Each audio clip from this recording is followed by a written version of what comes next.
through choppy.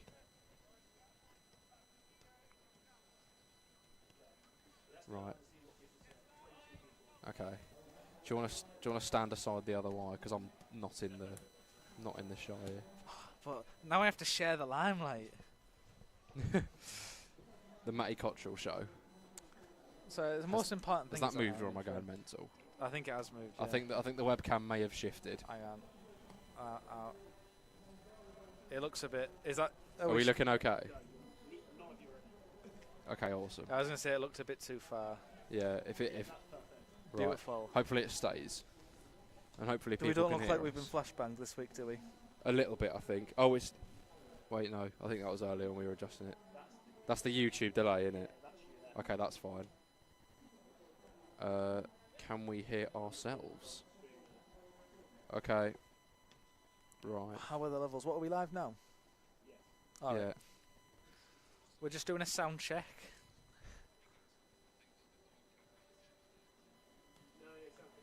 Yeah, we sound fine. There's a little like noise in the background, but like it's fine though. I was gonna say yeah, there's a little bit of like a constant buzz, but I don't really know how we're gonna combat that. We're just doing a sound check. We've got a new box. We do have a new box, a new commentary box, We've got a new contract, so which we're hoping. this is the test. It sounds fine. Yeah, there's that little buzz though, isn't there?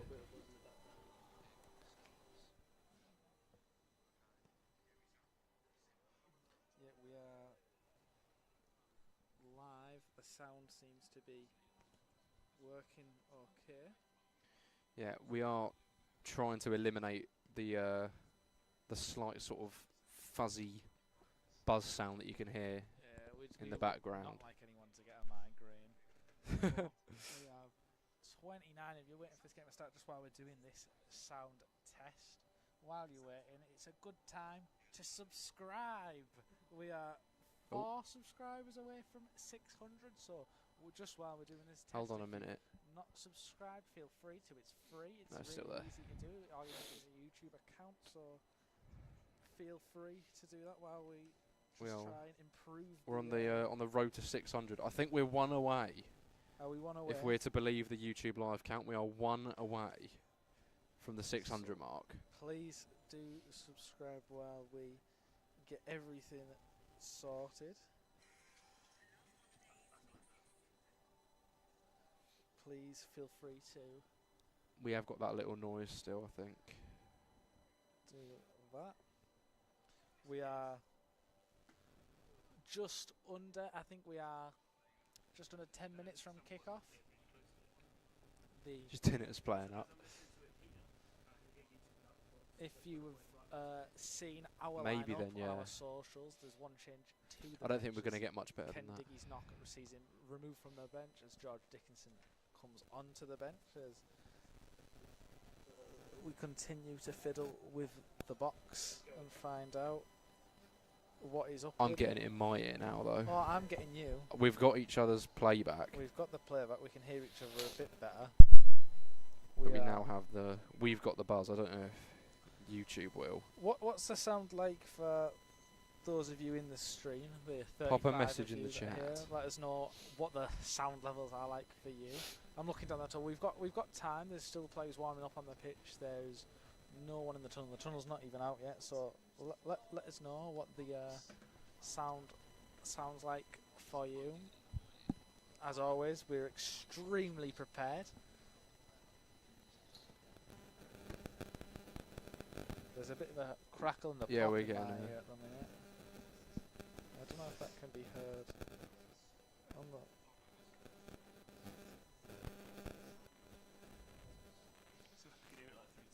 Yeah.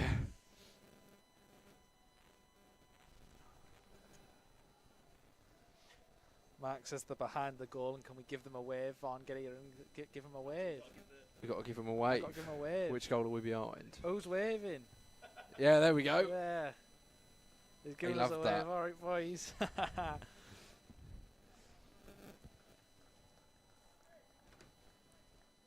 Oh, I don't want to. Right. I've lost. Apparently, I sound quite quiet. What if I move the microphone closer to my mouth? Does that sound a bit Buzzing better? isn't too bad. Buzzing isn't Thank too you, Luke. bad. Thank you. Is me having the microphone a bit closer to my mouth? Is this better?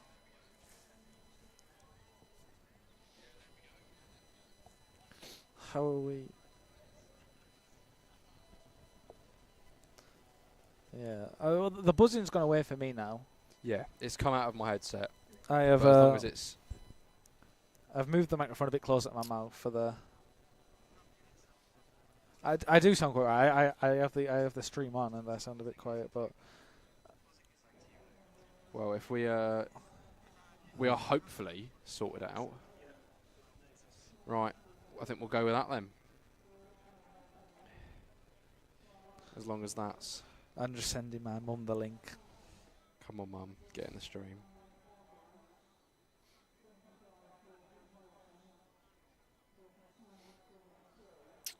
Right. Okay, yes. Hopefully we're all good and all set for the game, providing no technical faults with the new box. That's brought my buzzing up a little bit. Yeah, but apparently the buzzing wasn't too bad when we said it was a bit dodgy. Yeah. So Right, yeah, well, I have the microphone pretty much touching my lips yes. at the moment. Can you hear me through your headset? No, can you hear me? Not anymore, no. I can still hear you fine. I was going to say it's not the. Okay. We've got one more We're getting unplugged. thing. Oh, we're unplugged.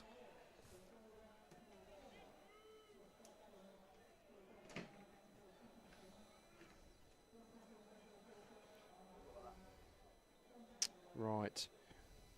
I'm not hearing anything too detrimental in my Yeah, headset. no, this is I think. fine. Yeah. So providing it's fine for you, the viewers. Yeah, but Luke says much better. So Okay. thank you for helping us overcome our difficulties. The players are beginning to gather in the tunnels now, so hopefully that is dandy. Is the best way I can put it.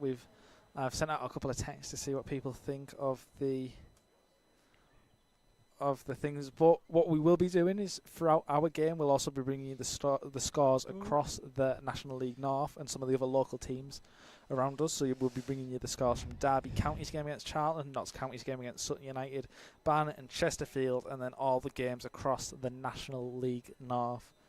Tonight, once again, we are one subscriber away from 600. So if you're not subscribed, feel free to jump in and do that. It takes 2 seconds and it's free for you in the stream watching here as we wait for kickoff to start. Do you want to budge up a little bit? Thank you. Am I budging up? Getting in the I'm shop. budging up. Yeah. Sorry. It's all right.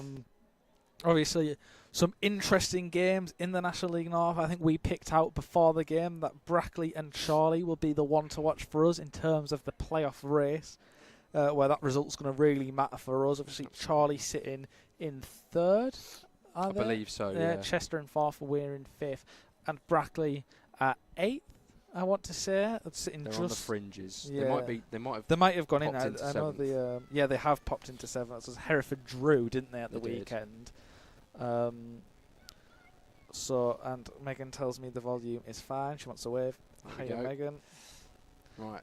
By the sounds of things, we're all set in We're good all time. set. Just before And kickoff. here come there we the are. teams. So we'll run you through the lineups tonight. We have got Alfreton Town in their usual red, starting in goal. Number 1, George Willis. Got number 12, Harry Perrott. Number 23, Nathan Newell. Number 14, captain today, Sean Brisley. Number 6, Dwayne Wiley.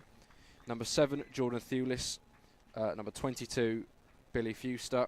Number 4, Adam Lund. Number 8, George Cantrill. Number 10, Liam Waldock. And number 24, Jerry McDonough. And on the bench, number 9, Jake Day. Number 11, Lewis Salmon.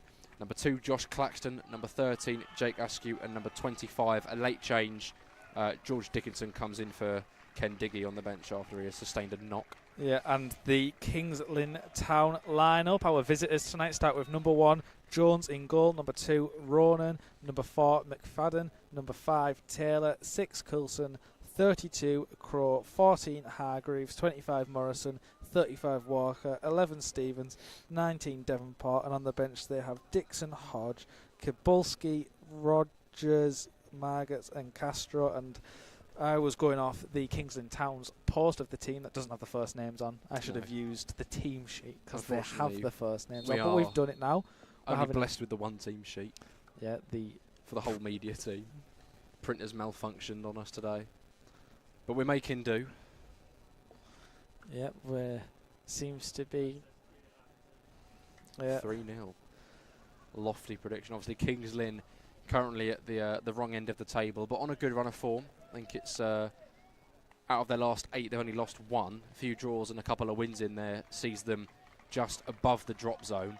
Obviously, Alfreton Town in the promotion chase, currently sitting 5th, and a chance to further their sort of endeavours into the playoffs with a win tonight.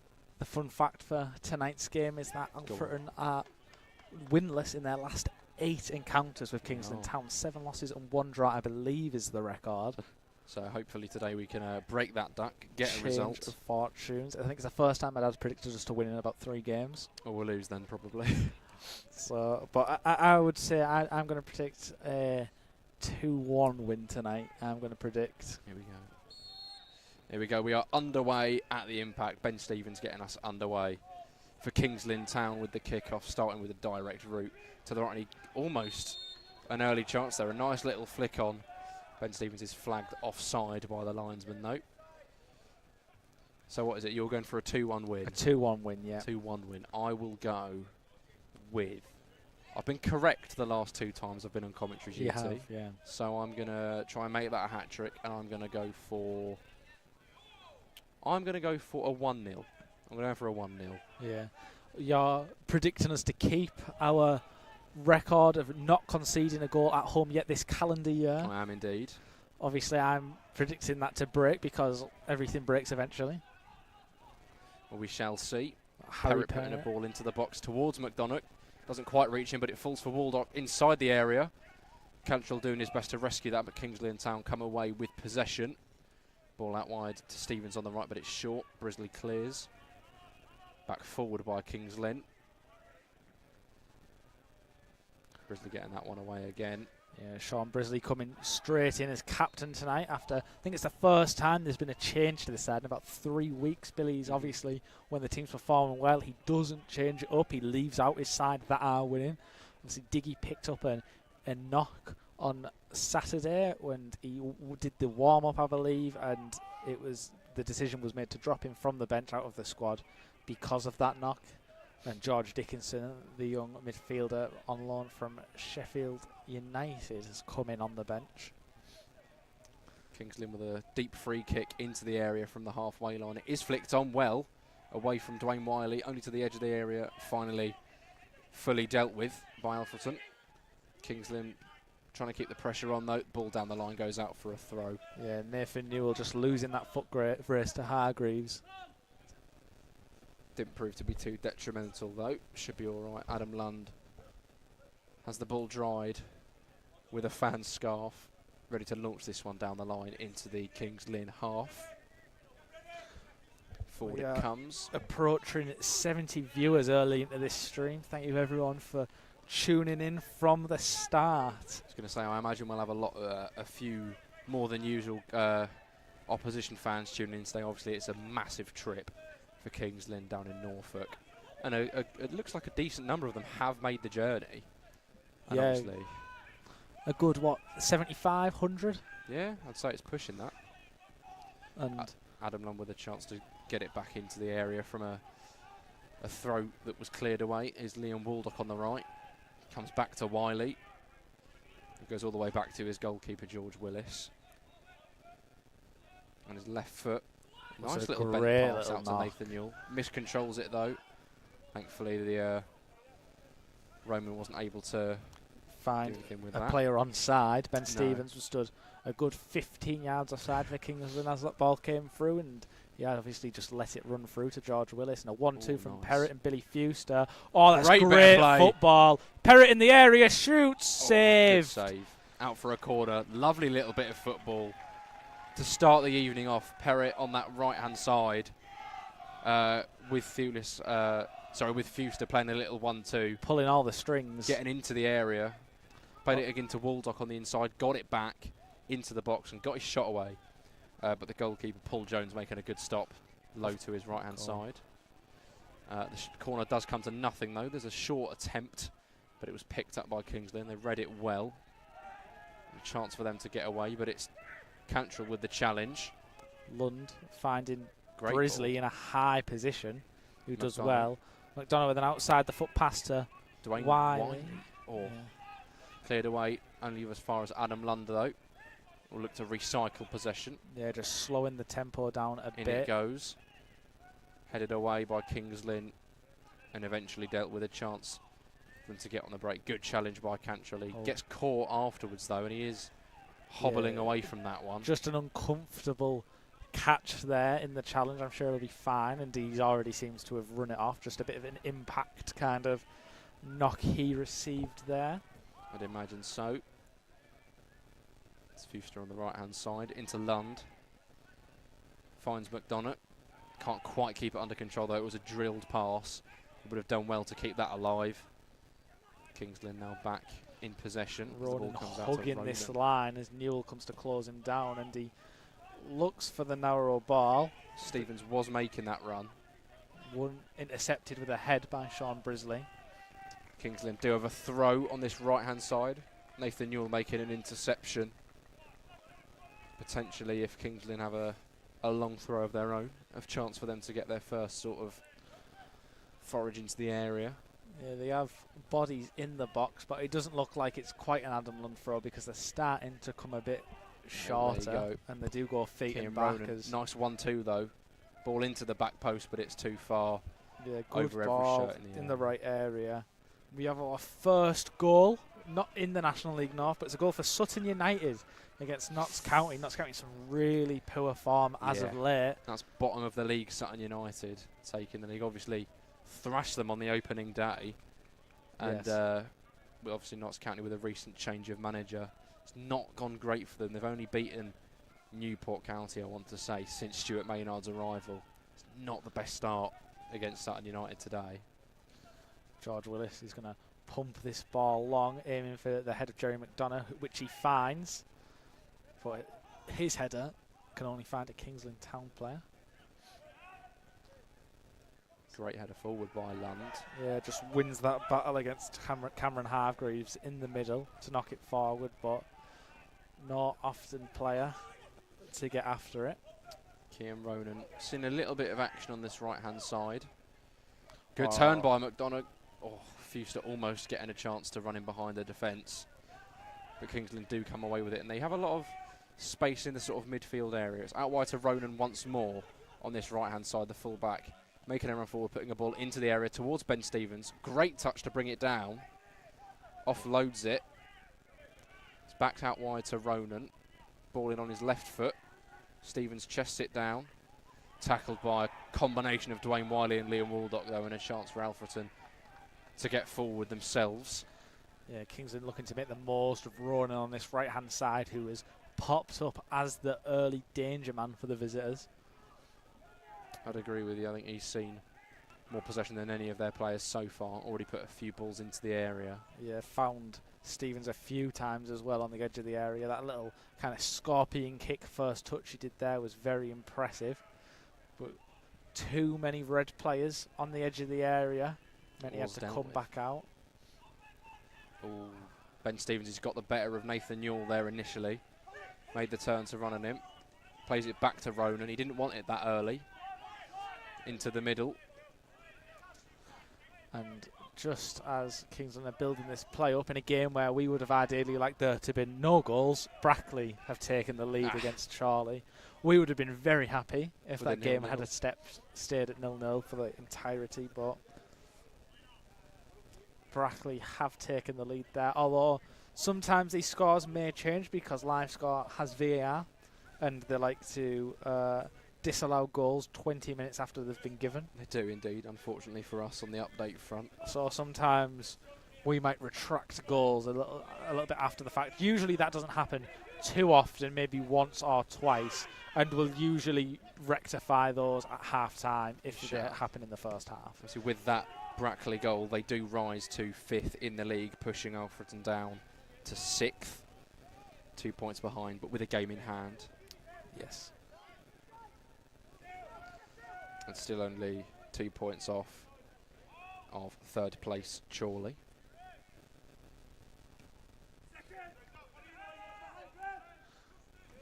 Ball sent forward by Kings Lynn, headed forward by Dwayne Wiley. McDonough with the flick. Fuster looking to be a nuisance to the fullback, but he has dealt with it quite well. It's back to the centre half. It looked like it was going to be an awkward one for Dylan Crowe there, out on the left wing-back position. The ball was coming in behind, it was bouncing. Obviously, it's an awkward pitch to try and bring that down, so... Oh, that was Cameron Hargreaves running in behind. Yeah, very nearly dangerous, but just ran straight through to Willis. But as I was saying, the ball was bouncing as Crowe was facing his own goal with Billy Fuster charging down after him. But he did very well to stay composed, turn away with the ball. Willis with the ball out wide to Perrott at right back. Looks to clip one down the line towards Fuster.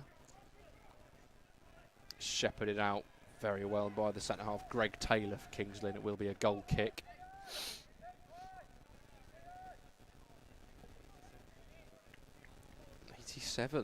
'87 current viewers.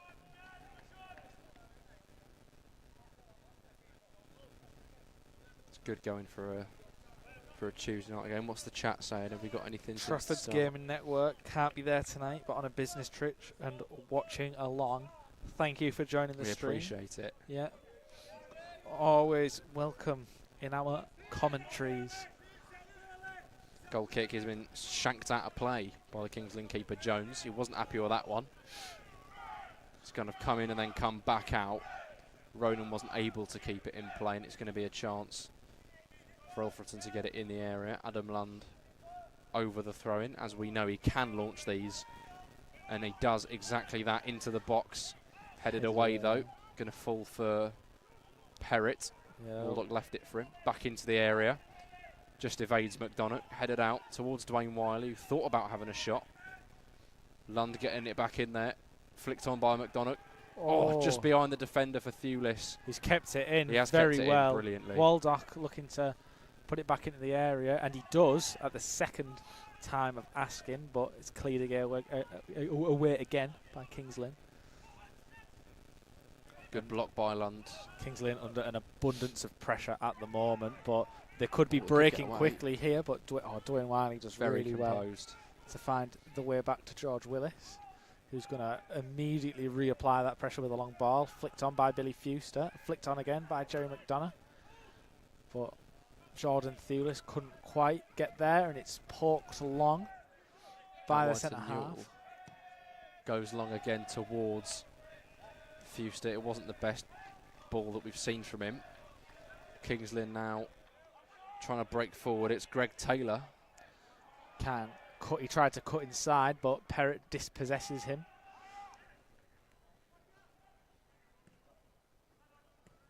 We're seeing a lot of sort of ping pong in these midfield areas where neither team can kind of get the ball down. Yeah, I think in those passages of play where Kings Lynn have been able to get control of the ball and get it out to Ronan on this near side to us, that's when they've looked most dangerous. But the way often are pinging the ball forward at them, they just can't seem to get full control of the ball. The ball comes forward, they knock it back, and I'd say that Alfreton really are winning that midfield battle right now. So far, yeah, I'd agree. To keep that pressure on every time the defenders get it away, it is an Adam Lund, a Liam Waldock, a George Cantrell knocking that ball back into the area and giving them something else to think about. And Kings Lynn Town are replying to those knocks at the door at the moment, but you can only do that for so long, because watching that ball come over and winning that battle every time as a centre half is exhausting if you're doing it for 90 minutes. Yeah, I think it's interesting that we've seen, obviously we've looked at Ronan on this right-hand side getting himself into sort of advanced areas, getting a few crosses into the box. But also, from an Alfreton perspective, we've seen a lot of balls from George Willis not go long and come out wide to either Nathan Yule or Harry Perrett in these early stages, which isn't something you often see. They don't normally get afforded the space to receive those sorts of passes. It's too risky, but today we're seeing it a lot more than usual. Another update in the Notts County game. They've equalised, back on level terms.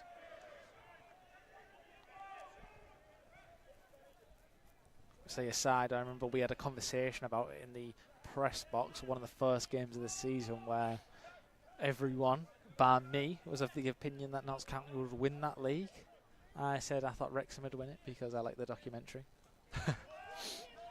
Although Mansfield have emerged. It looks like neither of them will. Yeah, both of them within a shot of going up, though. Wrexham more likely to a teasing ball in behind from Nathan Newell there. It looked for like a moment. It was curling, but just a bit too much on it. It runs all the way through. For a moment, it looked like that was going to go all the way through to Jordan Thewlis, and a chance for him to open the score in here, but it wasn't to be.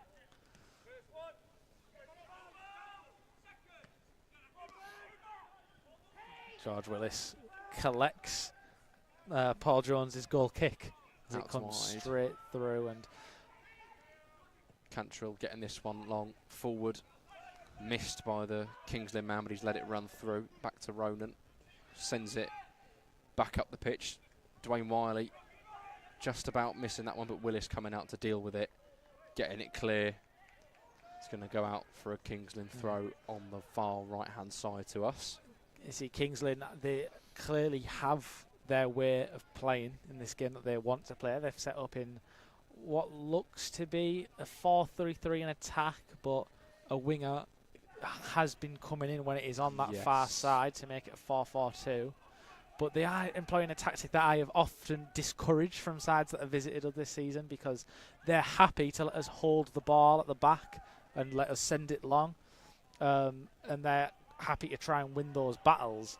But it's something I really discourage from these away teams, because at home we're really, really strong. Obviously on our own pitch that we're used to playing on.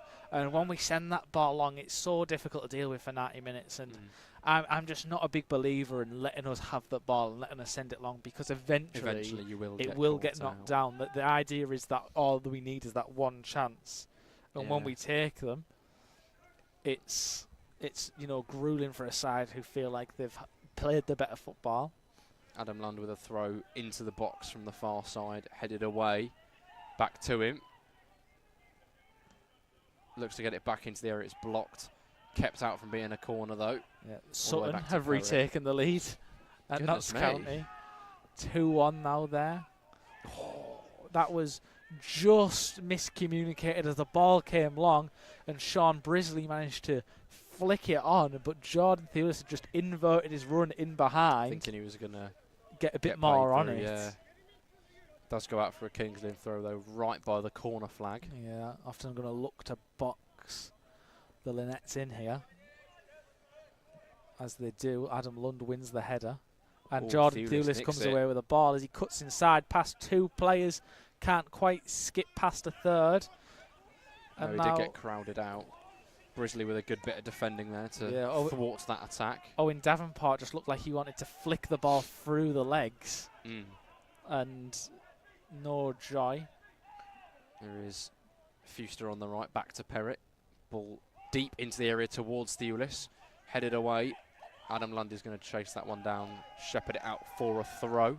He's got that long throw. It's a massive weapon. We've seen a score from it countless times this season.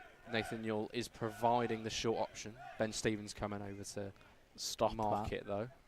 So it does look like it's going to go right into the box from Lundy. No, it doesn't. It's gone straight flat to Fuster. Adam Lund into the area it goes. Headed out. Kings Lynn have a chance to counter-attack. Oh, George Cantrell, that's... Oh, it's a good challenge initially, but he doesn't come away with the ball and he slips. Kings Lynn, Stevens with it on the right. Liam Waldock, though, excellent. Back to do some defensive work. He does well to play it out for a throw, avoids conceding the corner. Good bit of defensive contribution from the midfield man. Yeah, and that's, I think, a credit to how solid Alfreton have been at the back in this new year. Mm. Yet to concede a goal at home this calendar year. Obviously, off the back of 2 or 3 clean sheets in a row at Scunthorpe, a 1-0 defeat, but it came from a corner in the 95th minute, and it was one of them games where either teams were so good defensively, if there was going to be a goal, it was going to have to come from a set piece. Yeah. Because there was no breaking the other down.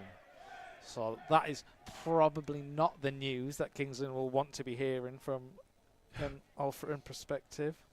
No, you're never going to be enjoying coming to a ground that hasn't let the opposition score for almost 2 months now. I think we'll get through. Oh. Joseph asks if you can buy one of the hats online. Unfortunately, you can't buy them online, but you can come to the ground and get one from the club shops, and we've been told that soon you'll be able to get one online. Soon. Limited edition, these. These are brilliant. I love my hat. I take it everywhere. I sleep in it. The only time I take it off is to go in the shower because I don't want to get it wet.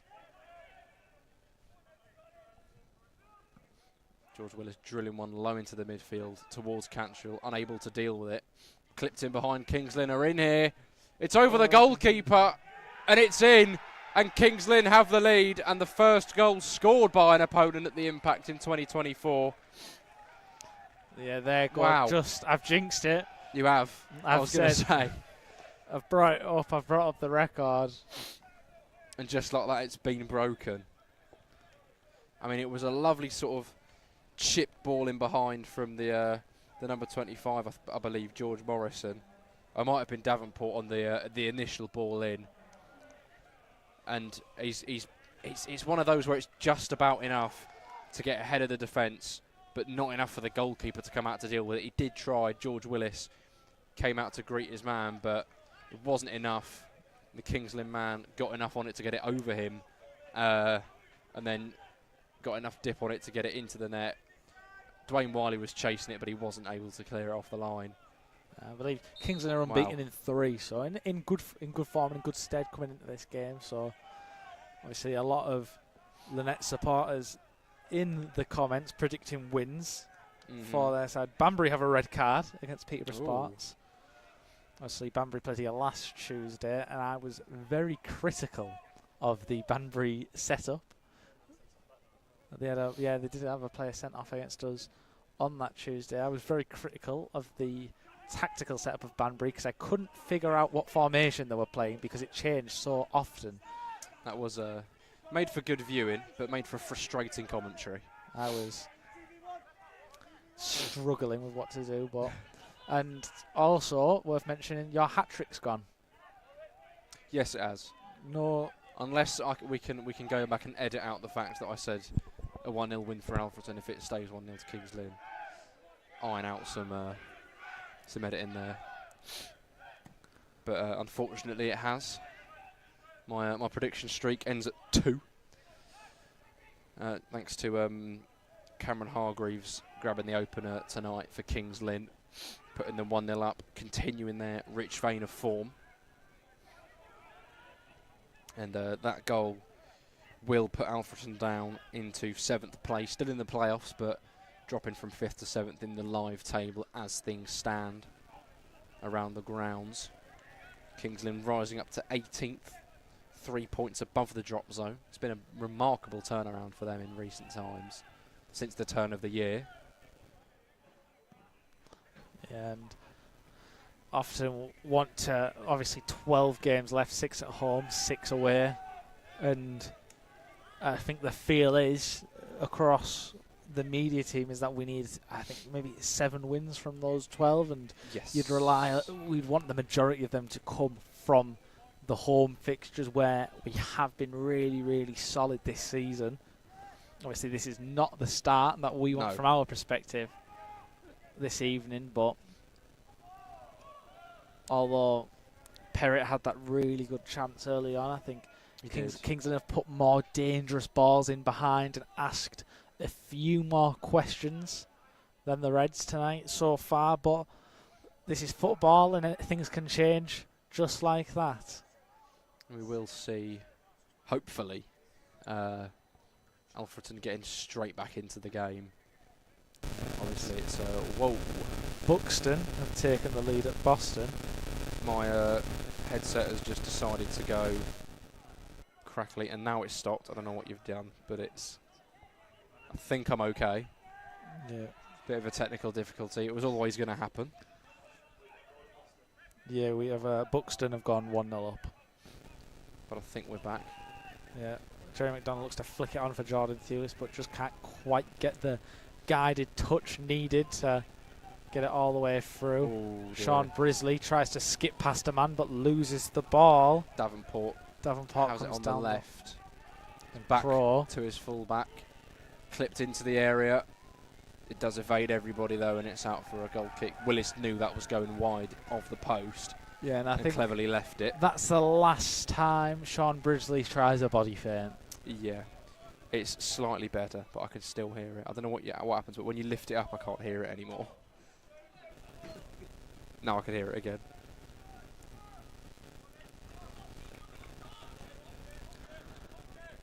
George Willis now setting up to take a Now I can't. goal kick. The players It'll do. crowd over on the near side. Goes wide though to Perrott on the opposite side. He'll look to go down the line towards Fewster. Gets something on it. It's going to drop to Cantrill. Knocks it back through the legs of Davenport, just about. Little 1-2 with Perrott. Out wide to Newell. Good little bit of play in the centre from Alfreton. Thewlis knocks it back to Newell. Goes long. Looking for Jerry McDonough. Doesn't quite get the flick on it that he was looking for. George Cantrill lunges lunges in. Late. Referee knew that. It is going to be a free kick to Kings Lynn in their own half. No booking though. It was just one of those where he knew he was just about too late. He sort of pulled out of it at the last second. Didn't really catch him, but it is a foul. We apologise for any technical difficulties with any crackling or anything. This is a new piece of equipment. It's the first time we're using it over a 90-minute football match. So So we're trying to iron it out as the game goes on. yeah, this is just, one of those things where we ask for patience and for you to bear with us. We apologise if it makes for difficult viewing at times, but we'll try and fix it whenever there is an issue. But when there is, please make us aware of the issue so we can get it sorted as quickly as we can. Ball out for a very deep throw for Alfreton on this near side. They've really not looked their best tonight, I don't think, the Reds, so far. Obviously, Perrott with that early opportunity. Yeah, a bit of total football early on. Yeah. We've not... Uncharacteristically, but it was very much welcome. But since then, not really had much in the way of clear-cut chances. And a free kick awarded to Alfreton. Harry just Perrott the just centre circle. nicking in front the young fullback, and he knocks it away, and he picks up kind of a kick in the side as he kicks it away. Yeah. Look, just it was one of them ones where I think the Kings Lynn player thought it was a 50-50 when really it was a 60-40. Yeah, one of those. And he's lunged always going to in. get the free kick. Yeah, because he's going down. He's beaten the man to the ball, and I don't think he's seen him.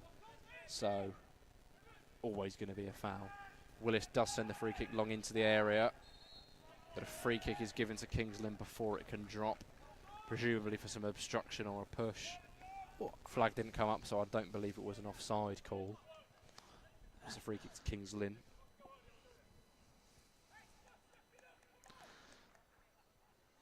Yeah, just one of them ones where we need to see a bit more of an intensity, a bit of a new idea, because this ball is coming long and we're getting the flick-ons, but nothing's really happening. Kings Lynn, although letting the ball come long, which I said is something I usually discourage, they're playing a little bit of a higher line.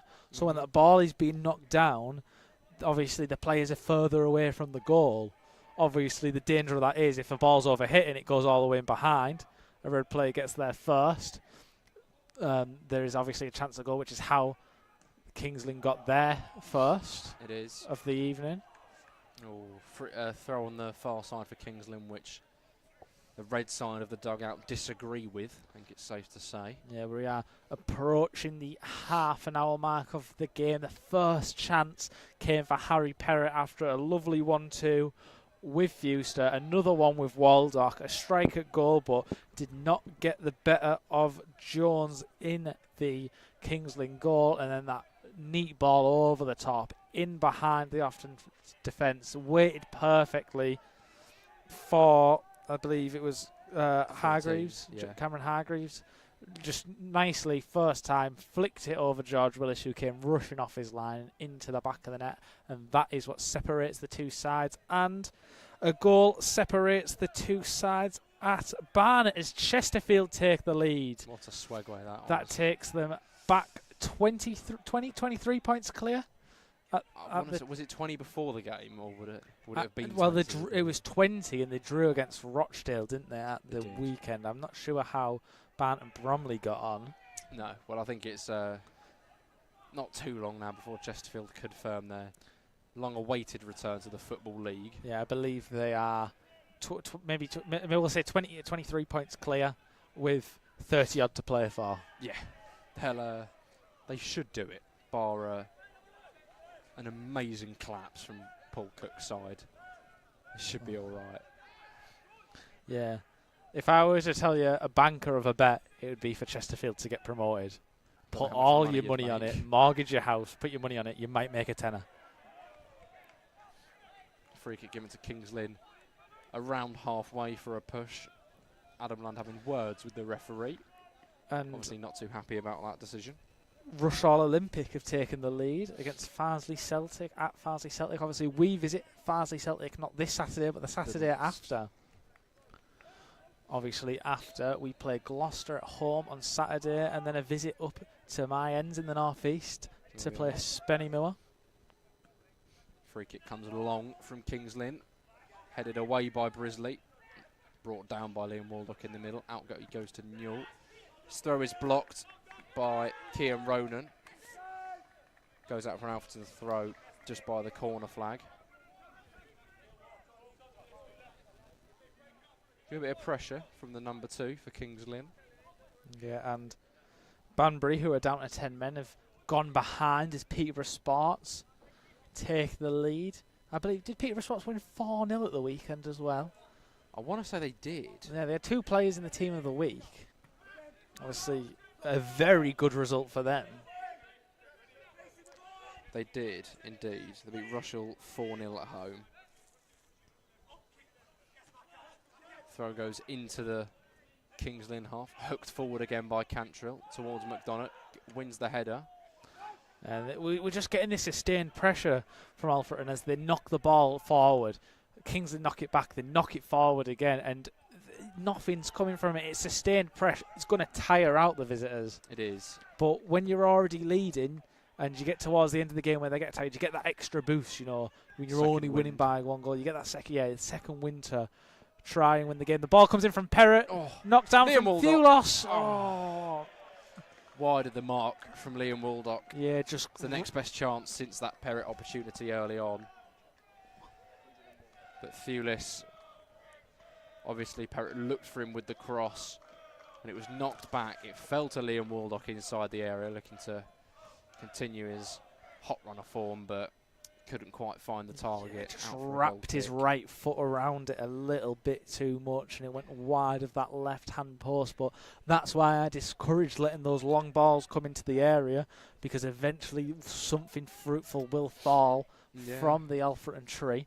You only need one of those chances to go in for it to be the difference, or in this case to get Alfreton back into the game, and level the scores. We have, I think, is it not for the first time, but we have broke over 100 viewers here tonight on a Tuesday evening.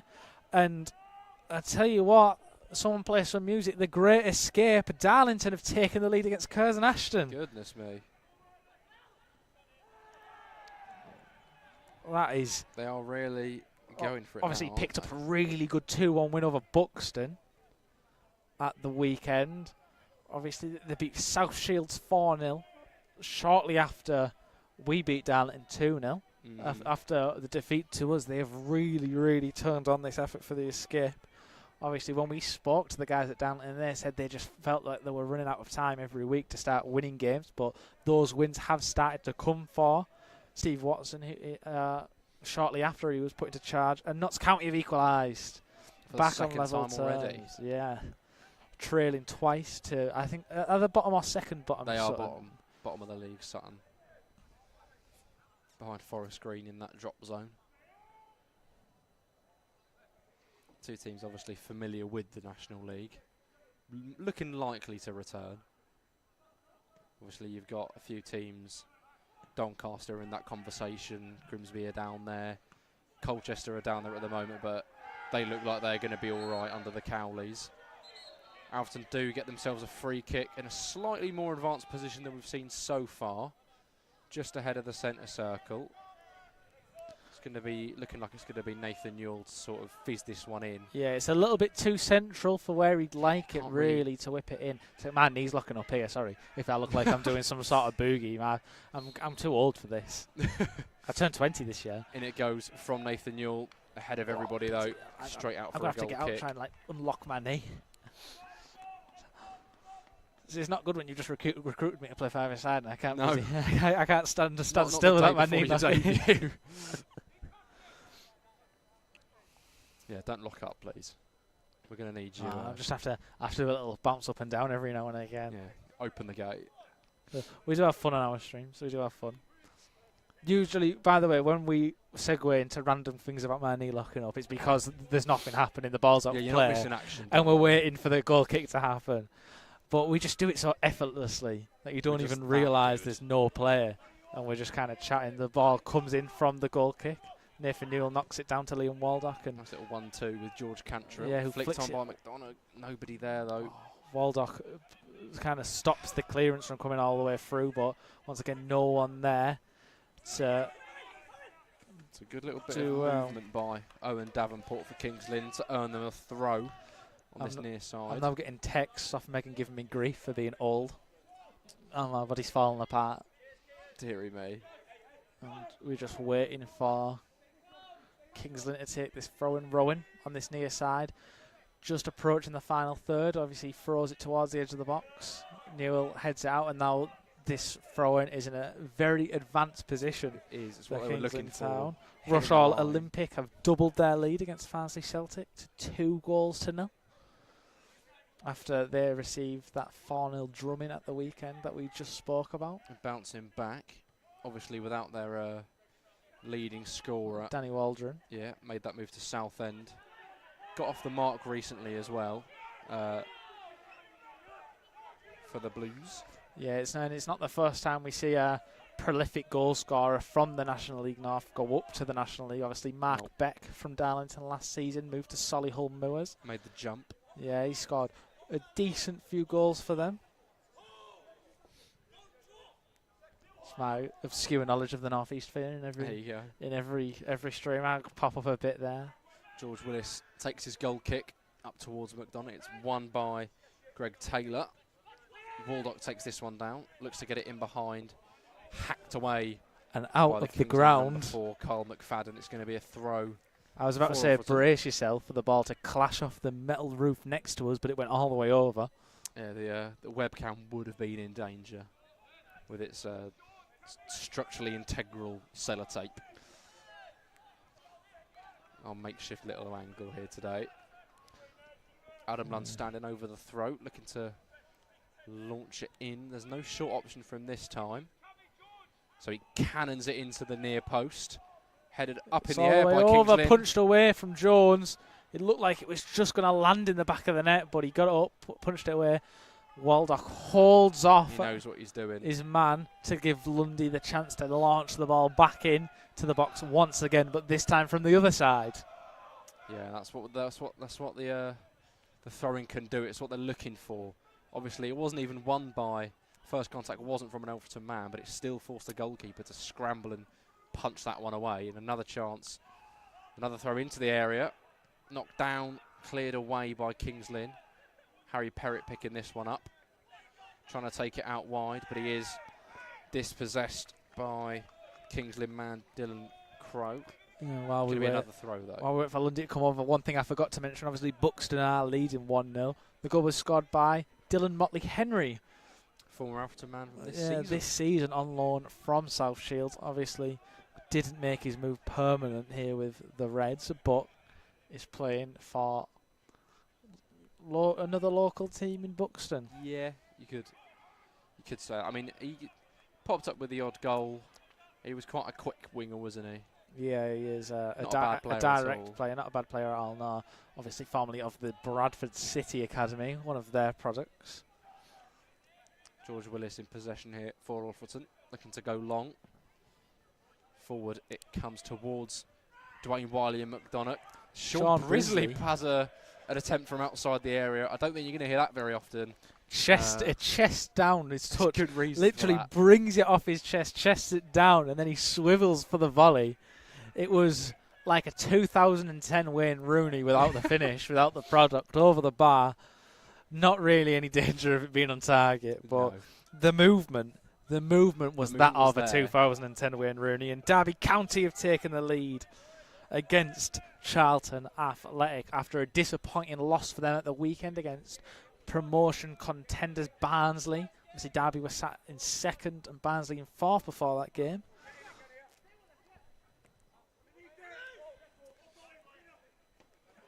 Great header forward from Brisley at the back. A very experienced centre-half. Spent a lot of his career at Macclesfield, I believe, who are now obviously had to drop down a lot of divisions a few years ago, making their way back up. Obviously, we've met them twice this season, once in the FA Cup and once in the FA Trophy, where we defeated them in the FA Cup but took the loss in the FA Trophy second round. Two different management teams on those days, though. Yeah, and a change of manager again for them. Neither are in charge now. As Alex Bruce was poached to become the assistant manager. He was assistant somewhere in the Football League. I want to say it was at Salford. Salford alongside assistant Carl manager. Robinson.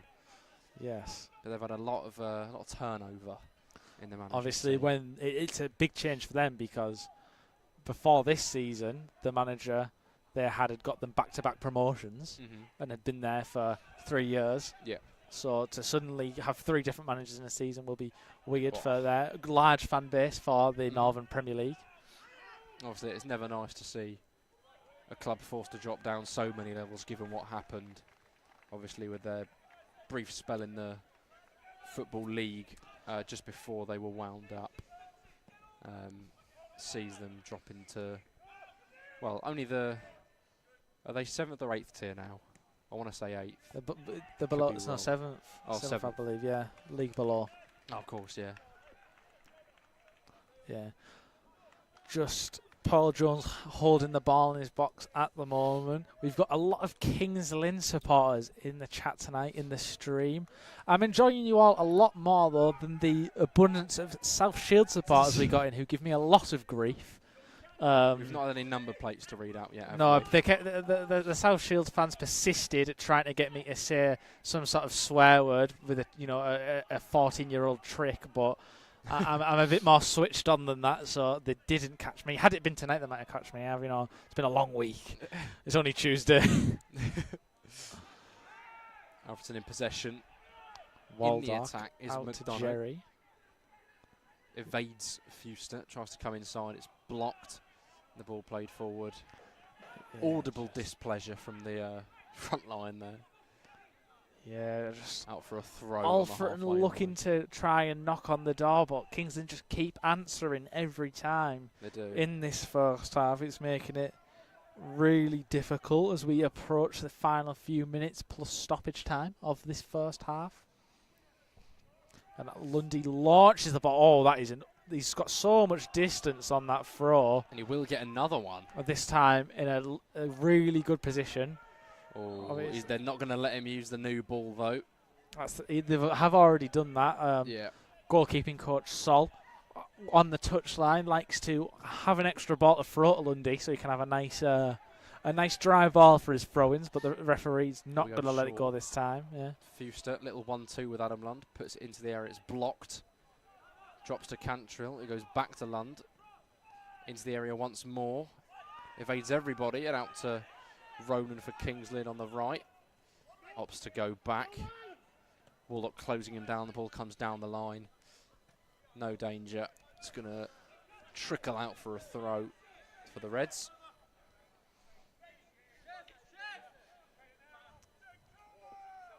Dwayne Wiley leaves this one for Adam Lund. He's going to go down the line. Forward it comes towards McDonagh. Flicked. Fuster trying to keep it going. Can't quite manage it though. Dwayne Wiley's got to deal with this one over the top. He does very well. Gets that one clear. Fuster with some almost unintentional brilliance, keeping that one under control, but he has lost out now. Kings Lynn back with the ball. Some triangles on this right-hand side. Walker switches it out to the left. Just about kept in possession, but that was really close, and they've won it back here. Shot from outside the area, and it took a little bobble in the sort of 6-yard area, but Willis was able to palm it.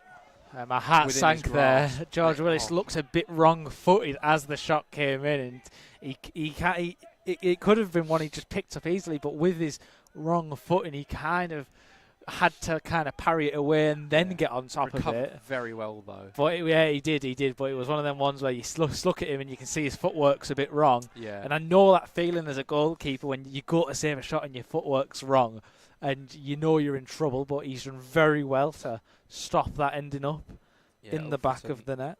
Unlucky to not get away on the counter there. Obviously, Walker for Kings Lynn looked to switch it to that other side. Perrott looked to pounce on the ball because it was a little bit short, but the number 32, Dylan Crowe, just about rescued it and kept the possession of Kings Lynn. And then obviously they eventually had the shot come from Crowe. 2 minutes added on, and 1 goal for Spennymoor against Bishop Stortford. At Bishop Stortford, a very, very long trip on a Tuesday night. I do not think there'll be many Spennymoor fans there. No. But they've taken the lead. Graham Lee takes the lead again with Spennymoor. In the live table, by the way, following the Jerry McDonagh charging through the middle. He's going to strike it. That was a firm block. Thumping shot blocked. Newell, though, keeps possession. Finds Cantrell, who gives it to Perrott out in the right, who's going to whip the ball into the area. It comes right over to the back, but no one there. The clearance only finds Lund. And it'll be an Alfreton throw-in in that position. Lundy going to go get the ball. Not going to push the luck and have another ball thrown on again. No. But yeah, going to carry on what you're saying about the live table. I was rightfully interrupted, but following the update with Buxton taking the lead against Boston through Dylan Motley-Henry, Alfreton do jump back up to 6th, so it's only a one-place drop as things stand. Lundy throwing this one into the area. It's looped. Brisley gets something on it, but not enough to Waldock does well to get in front of his man and keep possession. He does well to find Lund. Fuster challenges at the front post, and that will probably be the last main action of this first half, as Kings Lynn have a throw-in now. Obviously, it quite far into their own half. I'm sure they'll just hit the line and hope to hear the half-time whistle. I'd imagine so. It's not been a great half from Alfreton. Obviously, since the opener, they have looked a little bit more lively, getting balls into the area, some chances. Obviously, Waldock with that big opportunity on the volley. Other than that long-distance effort that Kings Lynn just had, Alfreton do look like the team that will get the next goal. There is the half-time whistle. Kings Lynn do lead 1-0 at half-time. First goal conceded at the Impact in 2024. Scored by Cameron Hargreaves. I had to check this first name after I'd said it there. Just before we go for a little half-time break, we'll bring you the scores from around the ground. So Derby County are 1-0 up at half-time against Charlton Athletic. Notts County are drawn level 2-2 with bottom of League 2 Sutton United, but that game is not quite at half-time yet. 45+3. Barnet are losing to Chesterfield in what is a big game in the National League. We say that sarcastically because there is no big games for Chesterfield because they're so far ahead. Banbury United trail to Peterborough Sports 1-0. Spennymoor's goal, I believe, has been withdrawn. It has, by the looks of the updates. Yeah, and they are on level terms with Bishop Stortford now. Buxton lead at Boston. Brackley lead third place. Charlie, who I don't believe are third place anymore. No, they are. They They do are. remain It's there. Chester, aren't they? Out playing tonight, are the Chester? Correct. Darlington looking to make the great escape, are 1-0 up against a playoff pushing Curzon Ashton. And Rushall Olympic lead 2-0 at Farsley Celtic. We are going to go take a little half-time break. I'm going to go move my knee around so I don't cease up in the night. But we look forward to seeing 104 of you in the second half. Thank you for listening to the first half action here at the Impact Arena.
Here we go. We are back for the second half at the Impact.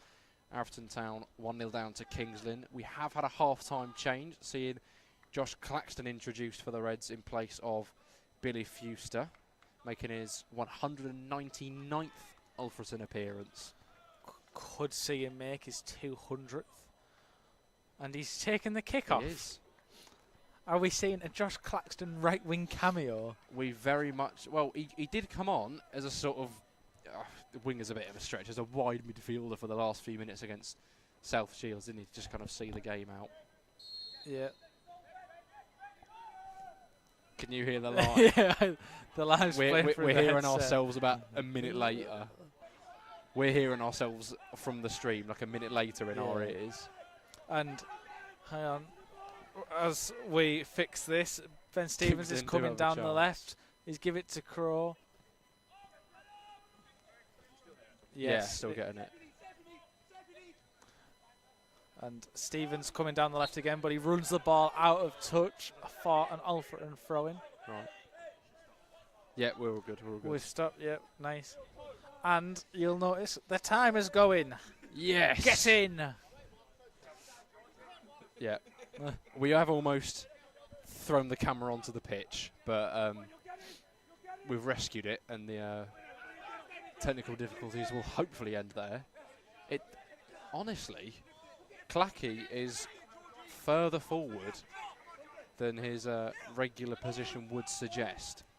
It does look like he's coming on to play on that wide area, and here he is, Josh Claxton, as he tries to find the ball inside to McDonough. Just about gets onto it. Lund into Waldock, gets a shot away over the bar though. Up and over. Yeah, and that was never going to trouble the goalkeeper, Paul Jones. But I think so. I thought Clacky would be coming on, maybe see Perrott moving into midfield, but it does look like the shape's being kept the same, or maybe it's something of a 4-4-2 at times, with Clacky on the right hand side. I think we could be seeing some sort of 5. It could also be that. We're going to have to wait and see. I have seen Perrott play first game of the season at South Shields in a centre back. Yeah, he has played there before. So we could be seeing something with wing backs. So it's a Billy Heath change, which is something we don't often see. He believes in his team and the side that he sets out and the way he plays. And I think it is. Look how high Nathan Newell is. Yeah, we're definitely seeing some sort of kind of 3 at the back, 5 at the back. Interesting. But I think it's a change that it's not too much of a surprise given the state of the play in the first half, being 1-0 down at home to Kings Lynn. Something we don't see often, and something Kings Lynn will definitely not be prepared for. Could be something of a difference maker. Perrott getting that one far forward, flicked on by Waldock. Cleared away though by Kings Lynn. Stevens keeping it in play. Grizzly getting that one well clear again.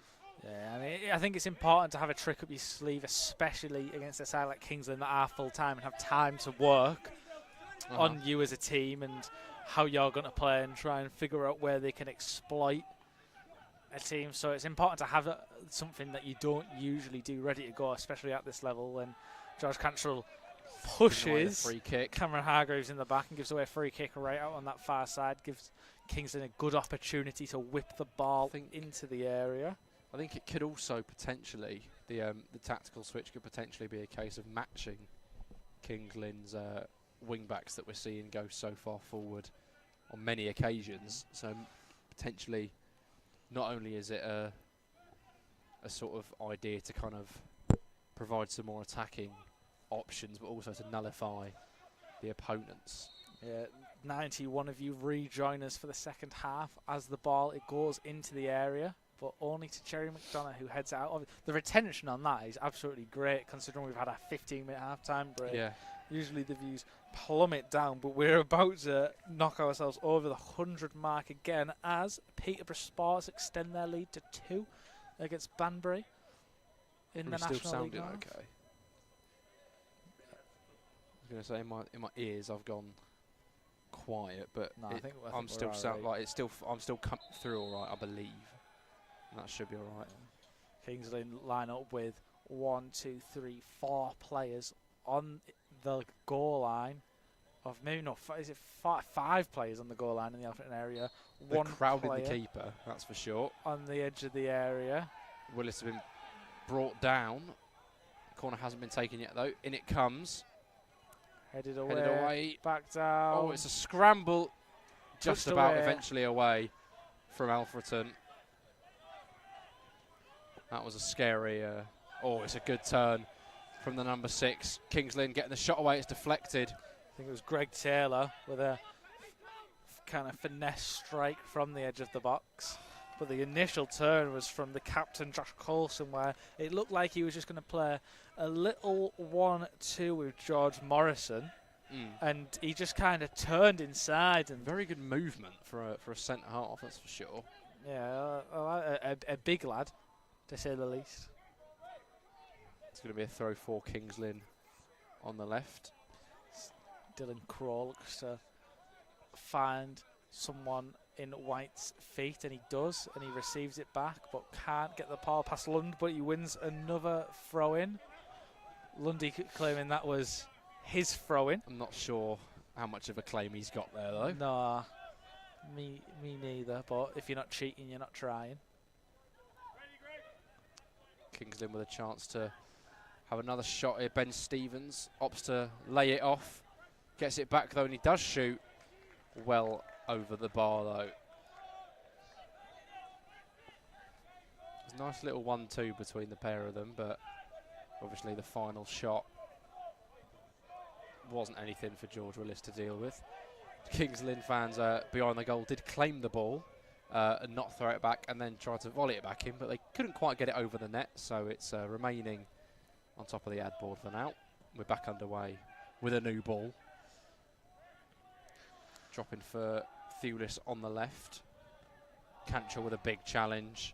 And Boston United have equalised against Buxton, which I believe takes them above us. Think it will. I think I want to say you're correct. Which obviously, I think now, with that goal, does that make Boston the all-time top goal scorers in the National League North, pushing us to second? Obviously, we didn't score at the weekend, and I believe Boston did. If you can fact-check me. You are correct. Boston scored drew 2-2 at the weekend. So that will make Boston the top goal scorers in the National League North all-time, dropping us down into second. And obviously Alfreton, with that goal at Boston as well, do drop to 7th in the league, behind Boston. Still in the playoffs, obviously, but down from 5th. It's a Kings Lynn Town corner now on that far side, set to be taken by Sam Walker, a left footer, an in-swinger. Never easy for a... Especially with that crowded penalty area. In it comes. It's headed on by a Kings Lynn man, but behind the goal, nothing for the defence to worry about. He's hobbling away, but I think he'll be all right. It's one of those where he's gone for the first contact at the near post. It's come at him quite quickly.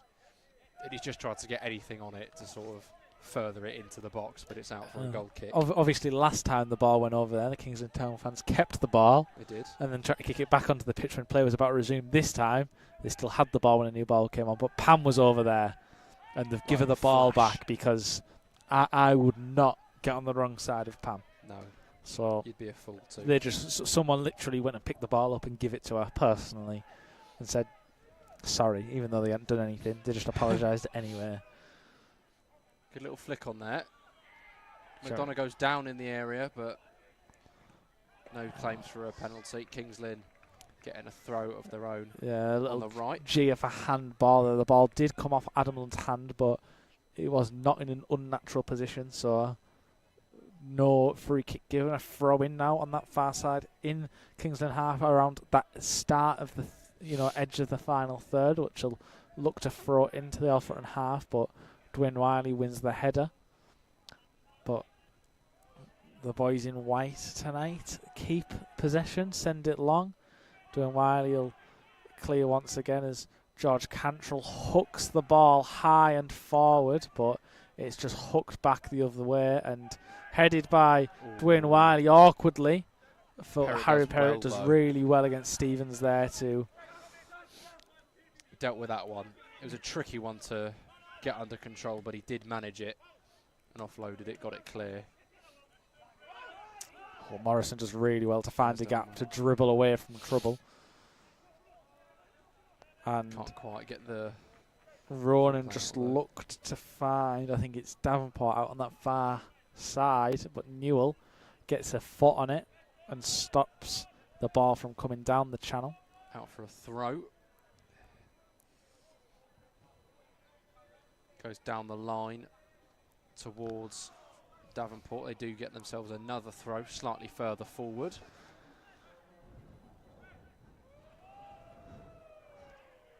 Didn't catch that.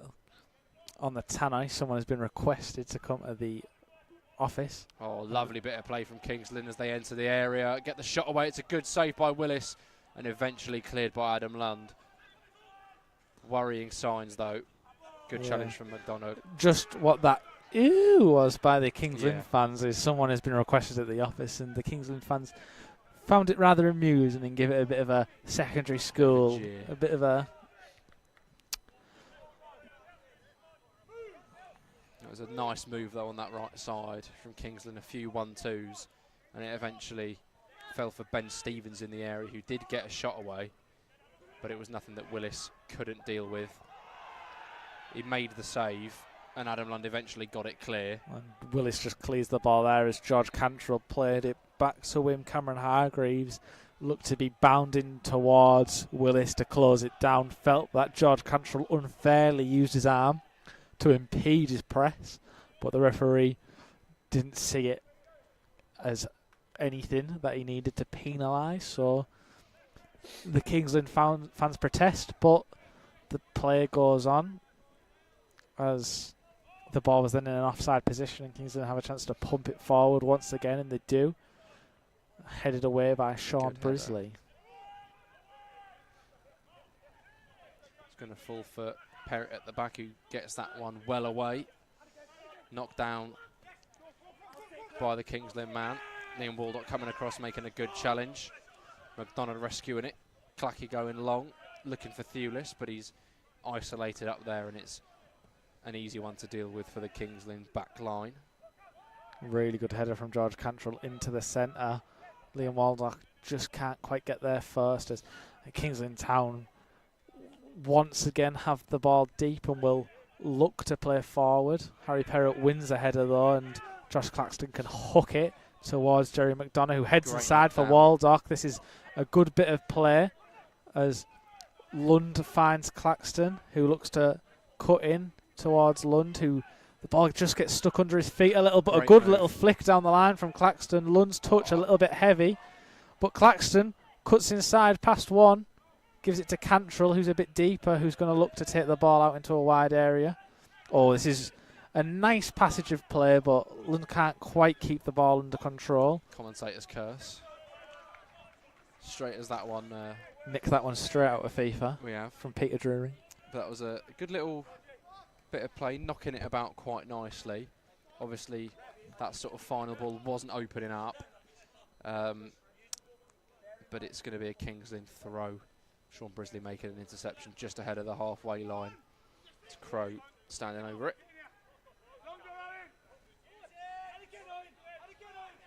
There it goes. Adam Lund with a sliding challenge is out for another throw.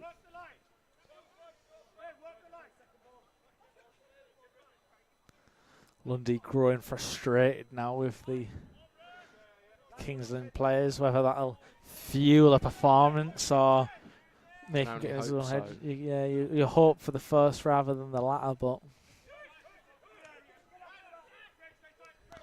headed forward by Sean Brisley now, and it's like head tennis as Brisley lets the ball go over his head that time to George Willis.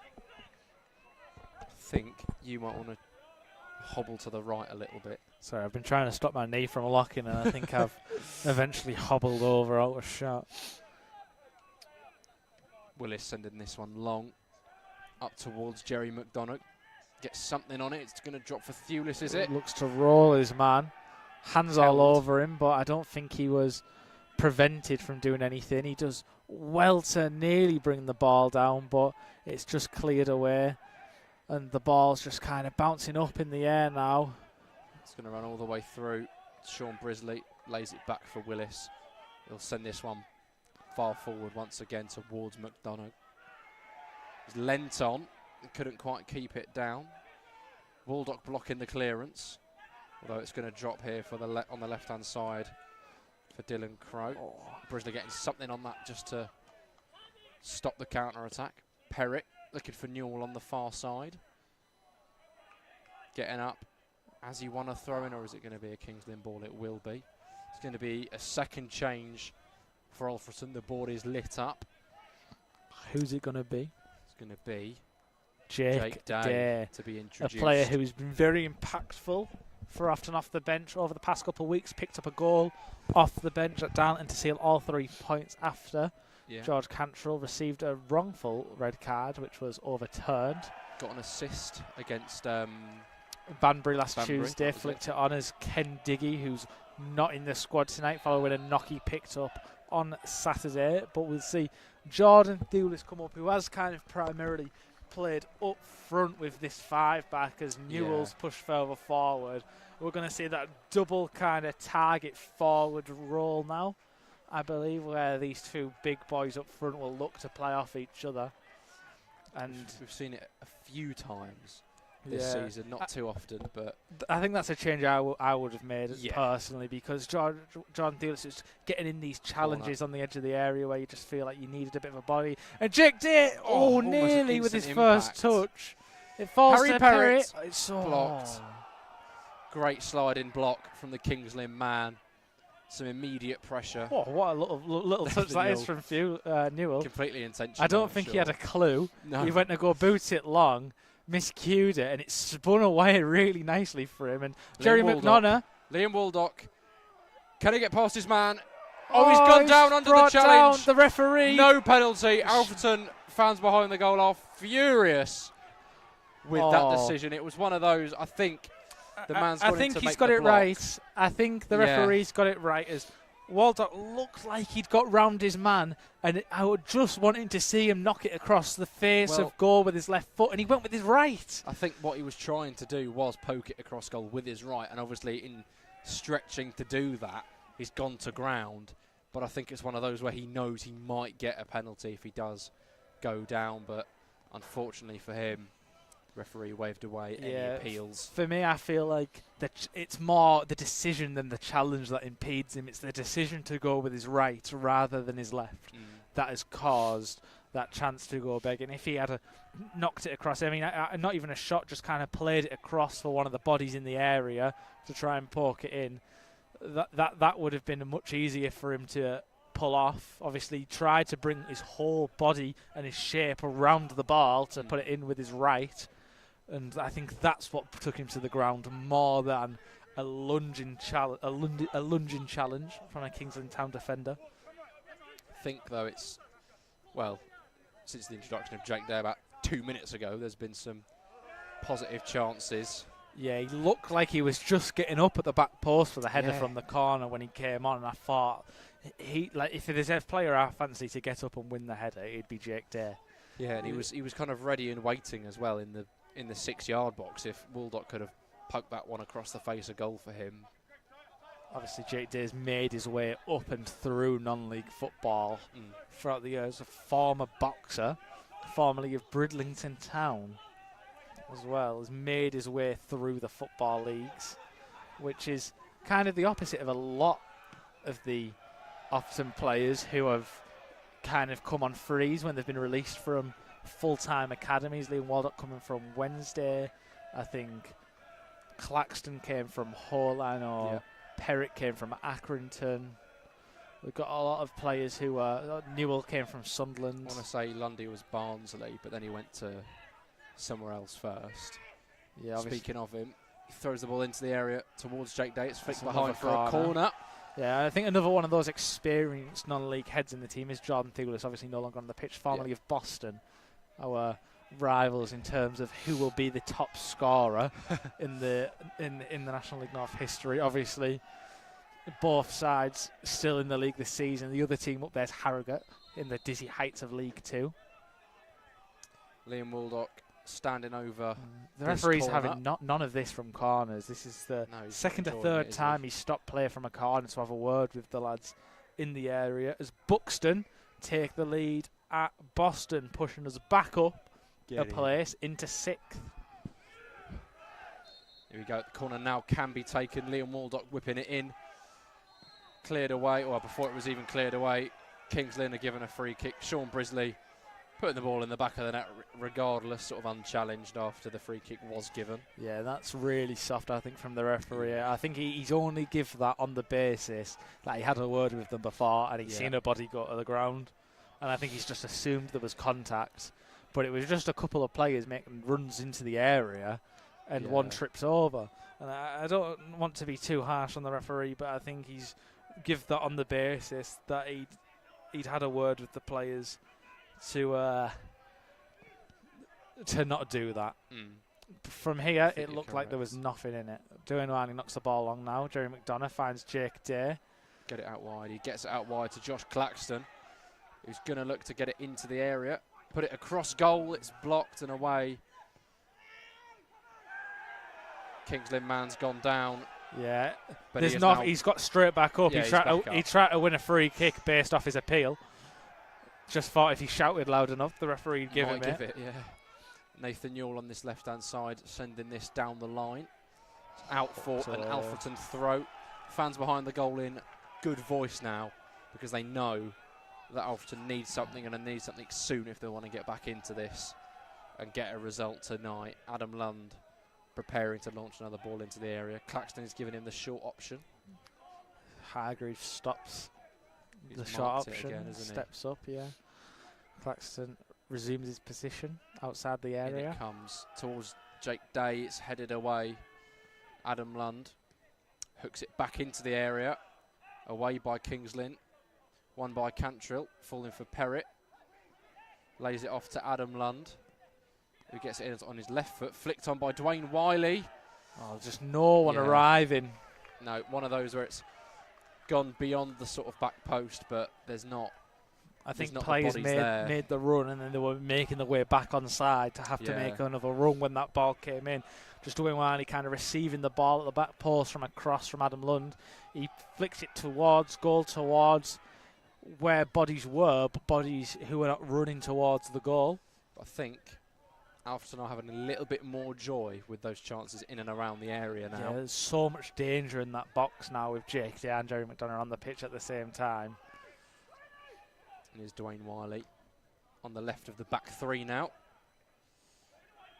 Sent it forward. It's going to drop on the edge for Jerry McDonough. Out wide to Nathan Newell, who gets it into the box. Looking for Jake Day, but it's the a keeper, great claim. Paul Jones collects it expertly as he goes to ground. Alfreton fans telling him to get up and get on with it. Obviously, he won't want to. Alfreton fans counting up for the amount of time the goalkeeper has the ball in his hands. Got to about 15, and he gets rid of it. As we are approaching the final 20 minutes of this contest, Kings Lynn Town lead by 1 goal to nil. As Cameron Hargreaves scores the first goal of the calendar year here at the Impact Arena for an opposition side. In the middle of that, Davenport receives the first booking of the evening for an altercation with Dwayne Wiley as the ball was dropping from long ball from the goalkeeper. It's going to be a free kick. A lot of red bodies forward now, right on this line of. It's a very high defensive line. It is very high. As George Willis will look to play it forward. The only man all the way back is Josh Claxton. Forward it comes from George Willis. Jake Day wins it. McDonough flicks it again, but away. Newell stopping that one from getting any further. Hacked away though by Kings Lynn. Claxton dealing with it. Wiley getting something on that just to. Lundy looking to flick it on, but just kind of missed the ball altogether. Yeah. Here is Davenport on the right, up against Dwayne Wiley.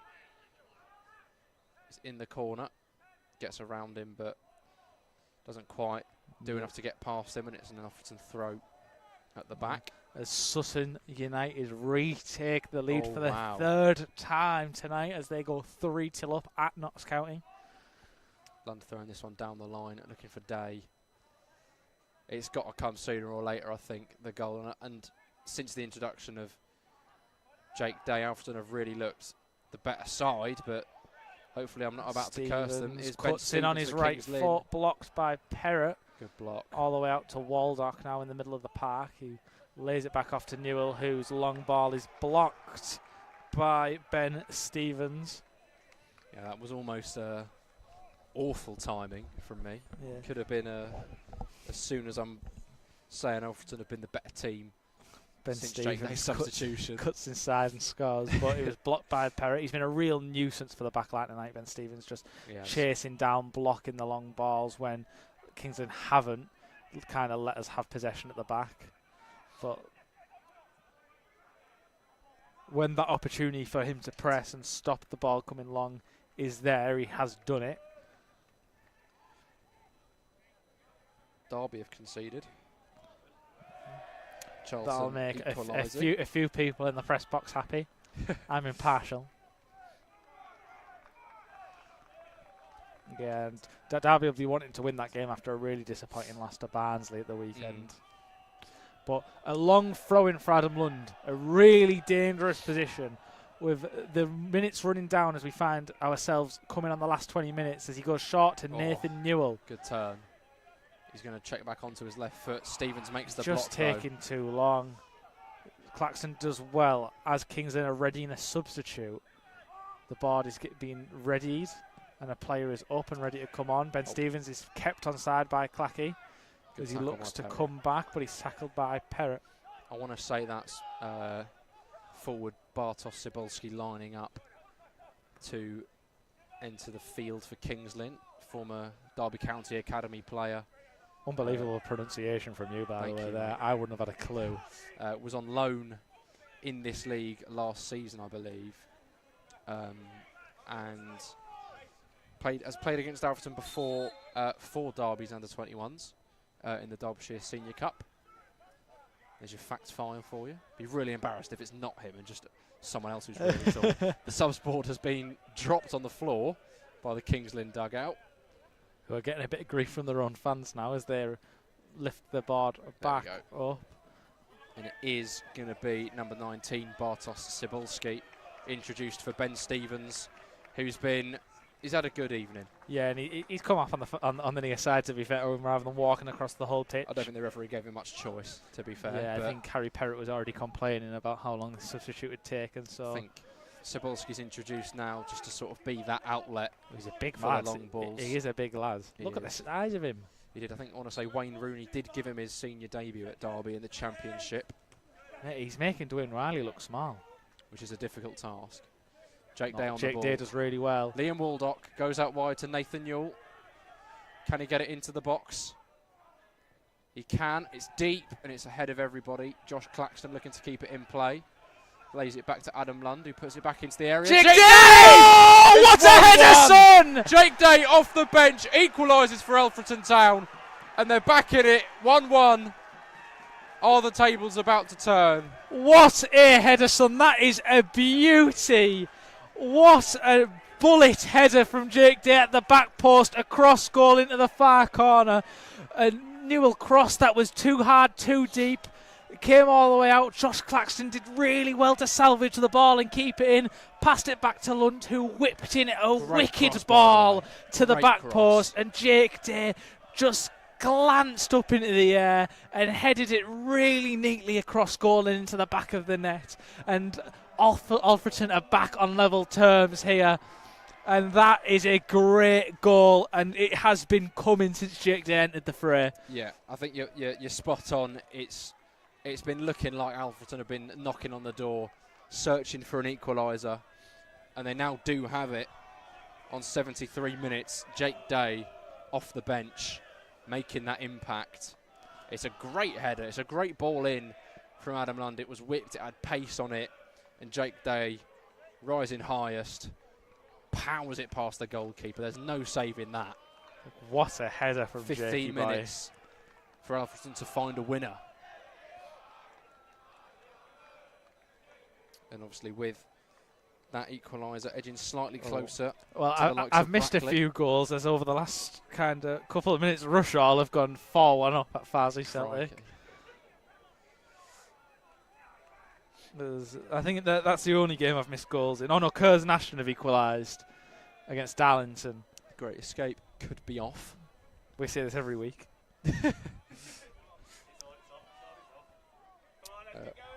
Greg Taylor receiving some treatment Yeah. for Kings Lynn. He's hobbling off at the far side, just behind the post. Are we going to see a second change for Kings Lynn? We may well see a second and potentially a third. We usually rate the speed of the physios. Notts County have equalised 3-3 against Sutton. Good We Lord. usually rate the speed of the physios, but this lasso come on give treatment to Greg Taylor. She flew on. I didn't even see her come on. Did you? Nope. She must Like a have flash. come on with a bit of speed. Yeah, it looks like we are going to see a second change for Kings Lynn. And presumably one at the back as Greg Taylor hobbles off. Went down after that goal. It's going to be the number 30. We're going to hear it now. I think it's Jonathan Margetts, or is it Quaven Castro coming on? I think it's Quaven Castro. Owen Castro, number 34, formerly of Notts County last season. Scored a great free kick early on in that campaign. Yeah, he's a big lad and all. They've got some height on the bench, a couple of metres to come on, don't They they? do. But I think that's what we're going to see from them now. If they do have to go long, then they've got the players Jerry to deal with the McDonough long looking to balls. switch it, but it kind of takes an awkward bounce off his left foot before his right, and a miscued pass. Adam Lund, they're trying to take it quick. They do. Josh Claxton on the right-hand side, getting Whips it into the in. box, Oh. just too high over the bar and out for a goal kick. It was a good idea, though.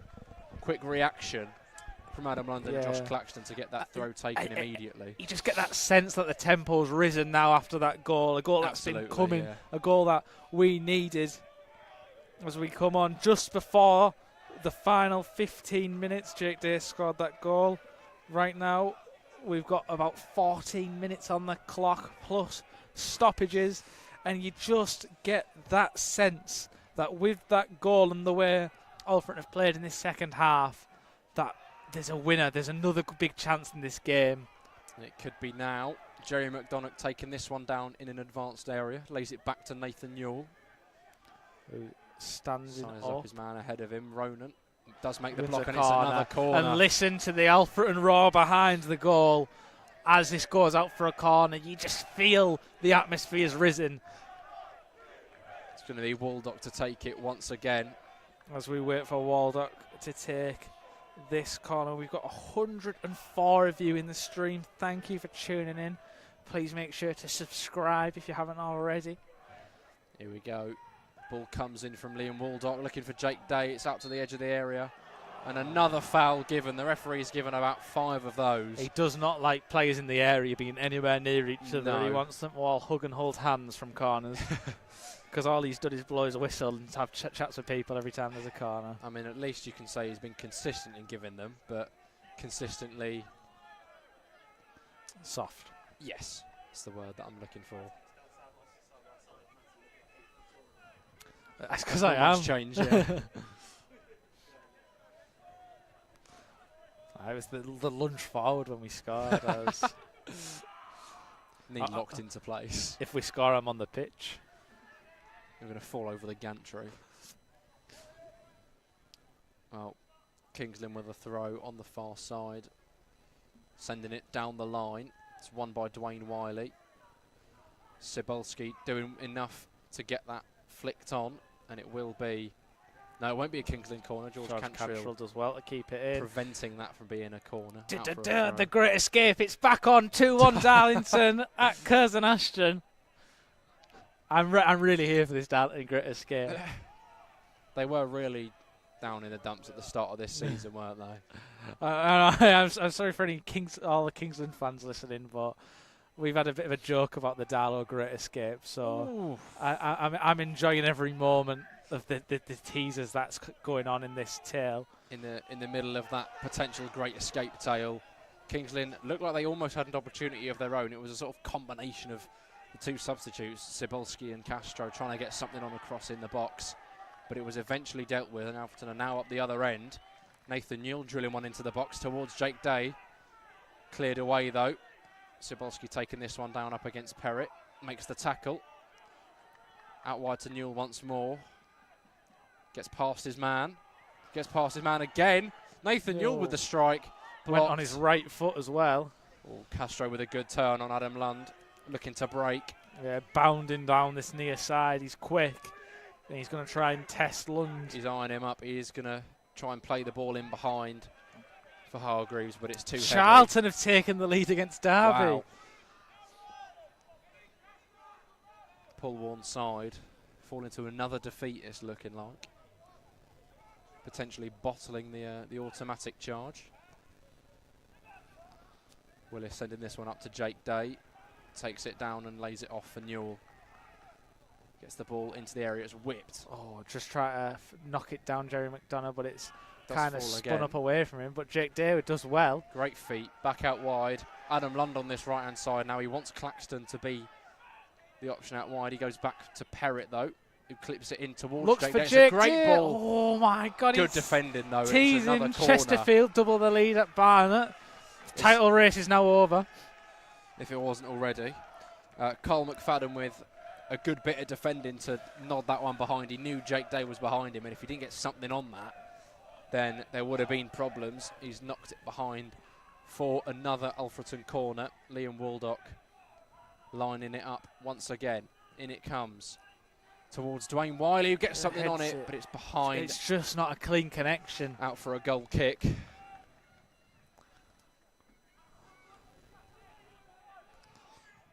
Time slowly beginning to run out for an Alfreton winner, but they've maintained that momentum after the goal, something that's normally difficult to do, especially after the opposition make the changes in midfield to go more attacking. Alfreton really have sort of sustained that pressure and still look the more likely of the two sides to grab a winner, should there be one. Ball over the top, that Clacky will just knock back to Willis, and Willis will send it down the line, searching for Jake Day, who flicks it on. Kings Lynn getting this one clear. That's it's coming to us. awfully close to the gantry. I was ready there. I was ready.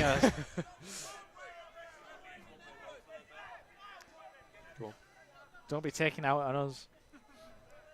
Adam Lund lining up the throw. He's got a nice bit of room to launch this into the area. Brisley making his way forward into the box. Forward it comes towards him. Headed Back away. out. It's gone ahead of him though. Oh, Cybulski it's soft, referee. draws the foul from Adam Lund, who stands still in disbelief that that's been given. It's smart play from the striker, getting in front of him and going down, because he knew that this referee would give that free kick. His Crow stood over it for Kings Lynn. Sends it long to the opposite side. Brisley getting above his man and winning the header. Nathan Newell sending it long towards Jerry McDonough. He's going to give chase up against McFadden. Forces him to put it out for a throw. Adam Lund will line it up once more. And another chance for the ball to get launched into the area. Alfreton now really pushing for that winner. And I think there's going to be a card given here. And Oh my days. honestly could not tell you what The for. referee is coming over to book Lewis Salmon, who is on the bench, by the way, I want to say because he dried the ball for Lundy. he is booked. Lewis Salmon, not on the pitch, has received a yellow card for drying the ball on his substitute's bib for Adam Lund. But he goes short. Liam Waldock, 1-2 with Adam Lund, gets it into the area. Jake Day with the flick. And it's yet another defensive foul awarded. George Cantrell's patience is growing tired with the Kings referee. Lynn. Yeah. Jake Day with a Glancing supposedly arms header. on the back of the man marking him. And yeah, the header just over the bar. It came at him really fast. Couldn't quite repeat his antics from earlier on, putting the ball in the back of the net, but it will be a Kings Lynn goal kick.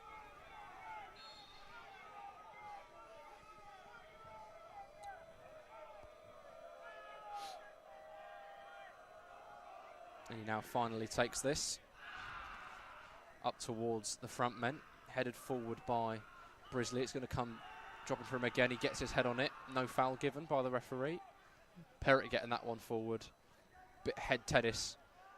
Ball finally dropping on the ground. Davenport trying to get it under control, but he can't quite manage it. Alfreton throw.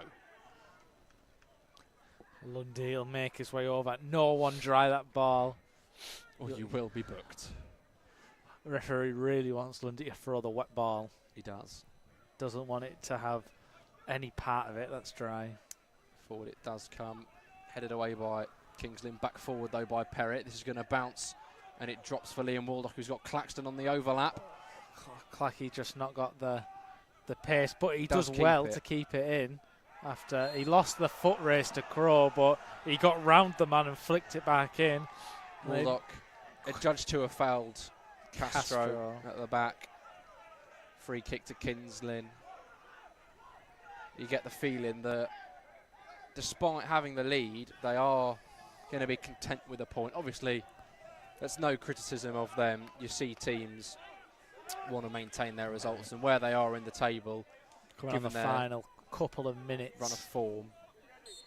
And obviously Alfreton at home have proved a tough team to get a result against this calendar year. That's coming for the gantry as well. From the goalkeeper, out for a throw directly. It's not something you want to see, especially when it's sides full time, when the goalkeeper knocks 2 or 3 dead balls out of touch for throw-ins. George Willis sending this on forward. Perrott chucked it back to him.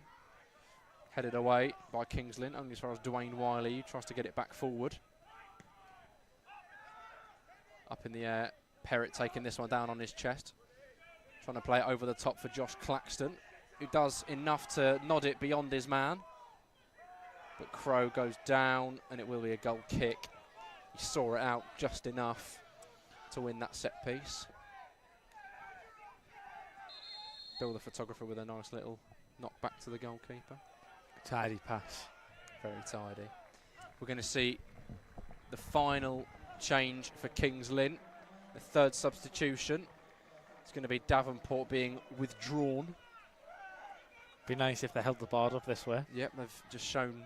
They've shown the press They've box shown coming Pam on, and no one else. other person behind the goal, the board, and we have no idea who's came No, off. it's going to be one of Rogers or Margetts, because Tommy Dixon Hodge is a goalkeeper. It's Margetts is introduced as the final change for Kings Lynn. Alfreton do have one more in the chamber should they wish to use it. Forward comes the goal kick for Kings Lynn. Brisley winning the header, but I think he was put off significantly by Cebulski. It's a throw for Kings Lynn. Shouts of game management from the Walker in the middle. So the clock dwindles down for the final few minutes. 142 of you in the stream. Thank you all for watching. Alan says, fair commentary, lads. Well done. Thank you very much, Alan. We appreciate the kind words.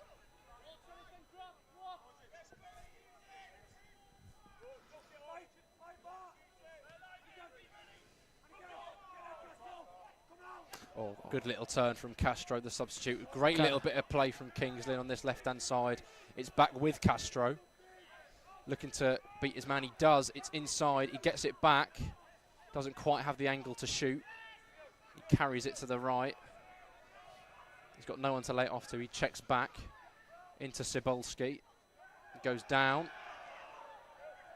No free kick given. And eventually an obstruction. I think it was obstruction. Brisley wants the ball. He does want that ball. We've had another comment. Great fair commentary, lads. Credit to the club. We really appreciate the kind comments, guys. Just need Lynn to score the winner. Now, we don't agree. We'd quite like an Alfreton winner, but... Free kick taken quickly by Willis. Newell drilling it forward towards Clacky. Nods it into the area. Cleared away. spinning It's out. still in. It's It's gonna going to stay stay in because of the spin. Lundy does well, and he flicks it up towards the area. It's a great ball into the area. Oh, the keeper and a centre half get in each other's way, and the pressure will stay on as McDonough puts the ball into the area. It's cleared away by Walker. Dwayne Wiley seeing off Cebulski to rescue that. Goes back to George Willis. Is there time for a winner? Sent forward. Sure, we'll see the added time board any moment now. I'm expecting it to be shown. The ball is falling back through for George Willis into his box. And the board is lit up. We are going to see. Salt turns around to hold it up. Any danger?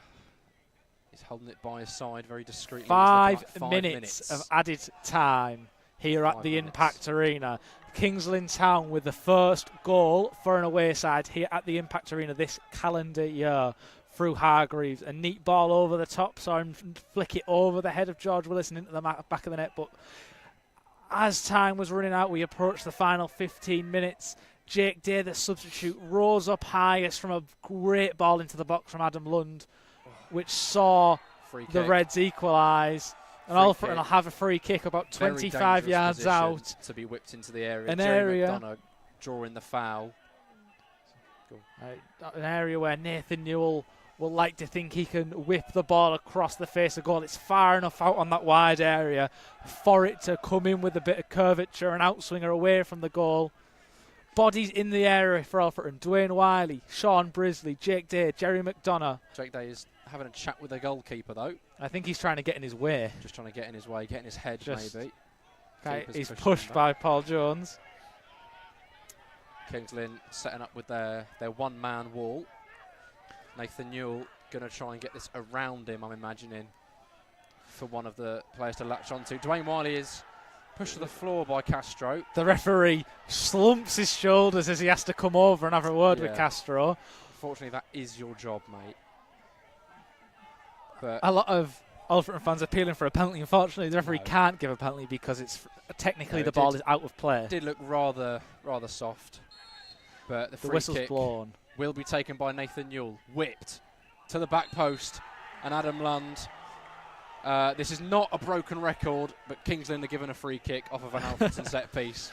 I think that one, there was a bit of hands from Adam Lund. I'll give that one to the referee. Yeah, it did. He had two hands on his shirt, kind of holding him like this, and they went to ground. The referee has been a bit soft with them all evening, but that one was probably fair, to say the least. But I think just because he's given so many of those already. It's frustrating because you think he's just giving them every time for any contact, but upon review, that was probably a foul. Yeah. But Paul Jones sets up to take this free kick just outside his 6-yard box. Up it comes towards Cebulski. Brisley beats him to it. Put back forward by Crow, but it's going to fall for Dwayne Wiley, who lays it off to Nathan Newell, who's got space to drive. He's got Cantrell in the middle. He does well. Cantrell. It falls to him. He's takes it. Jerry McDonough will keep this in. Jerry McDonough holding it up in the corner, waiting for an option. Spins he turns well. It comes in only to the edge of the area. It's headed away by Cebulski getting that one away and cleared by Kings Lynn. Brisley does taking really this well one to down. take it down. Willis giving him the sort of wider option. Who gets it forward towards Jake Day. Who wins it. On it. Jerry McDonough now out on that far side. Cuts in on it to his right foot. Lays it off for Nathan Newell, who rides the challenge, finds his way into the area, puts it across the box, but it's deflected out for an Alfreton corner. That could have been the moment. A big chance as Nathan Newell bounded down the far side, found his way into the box, but the low ball into the area is turned away. Superb little run. He's got the touch. Obviously, McDonough laying it off. He's beaten the man. He's kept the ball in play, and he's got the pace on it to put it into the area, but it is blocked and out for a corner. Liam Waldock preparing to put another one in. I don't think Kings Lynn are settling for a draw. They've left 3 players forward from this corner. Headed away. Adam Lund heads it back in. It's headed away again. Crow's going to look to hook this down the line, and he does. Margetts looks to hold it up. and the referee judges that George Cantrell used a bit too much force to try and get in front of him. Kingsland will have a free kick now inside their own half. Kind of in that, what I like to call no man's land, where it's not the final third, but it's not the halfway line. Just a little bit in between.